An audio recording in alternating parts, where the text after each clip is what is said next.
Praise the lord. అందరికీ ఎడతెగక ప్రార్థించుడి. దినములు చెడ్డవి కనుక సమయము పోనీయక సద్వినియోగం చేసుకోవాలి. ఎడతెగక ప్రార్థించండి. మన యేసయ్య శరీరధారిగా భూమి మీదకి వచ్చినప్పుడు ఆయన శ్రమల కాలంలో ఎక్కువగా ప్రార్థన చేశారు. ఆయన శ్రమ దినాలలో, ఆయన లోకంలో సంచరించిన దినాలలో ప్రతి విషయం ముందు ఆయన ప్రార్థన విజ్ఞాపన కలిగి ఉన్నారు. స్వయంగా తండ్రి కుడిపార్శ్వం ఆసీనుడైన వారే భూమి మీదకి వచ్చినప్పుడు ఈ లోకం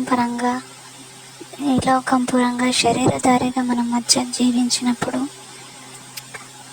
ఆయనే ప్రార్థిస్తుంటారు. తండ్రికి పంపిన కుమారుని గురించి తండ్రికి అన్నీ తెలుసు, తండ్రి గురించి కుమారునికి తెలుసు. కానీ వారిద్దరి మధ్యన ప్రార్థన అనే ఆధారం ఉన్నది. ప్రార్థనే వారు ఒక ఆధారం చేసుకొని మాట్లాడడం జరిగింది.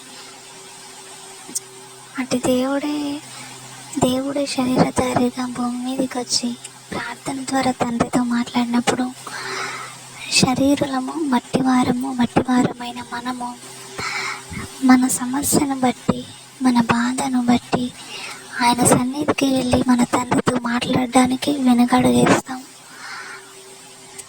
అదే మన సమస్యను మనం ఆయన ముందుకు వెళ్ళి ఆయన పాదాల దగ్గర మన సమస్య పెడితే మన సమస్యను చూస్తాడు, మన సమస్యకు పరిష్కారాన్ని మన ముందు ఉంచుతాడు. అందుకే యేసయ్య చెప్తున్నారు, ఎడతెగక ప్రార్థించండి. దినములు చెడ్డవి. యేసయ్య భూలోకంలో ఉన్నప్పుడు కూడా చెడు దినాల్లో, ఆయన శ్రమల దినాల్లో ప్రార్థించారు. అట్లనే ఇప్పుడు మన తోటి క్రైస్తవులు చెడ్డ దినములలో ఉన్నాము కనుక మనం కూడా ప్రార్థించాలి. తండ్రి దగ్గరకు వెళ్ళాలి, అడగాలి, ప్రార్థించాలి. అనుదినము అనుక్షణము మన మనసులో ప్రార్థనే ఉండాలి, ప్రార్థిస్తూనే ఉండాలి. ప్రార్థించి మనం ఈ సమస్యలను, ఈ ఇరుకులను, ఈ ఇబ్బందులను జయించాలి.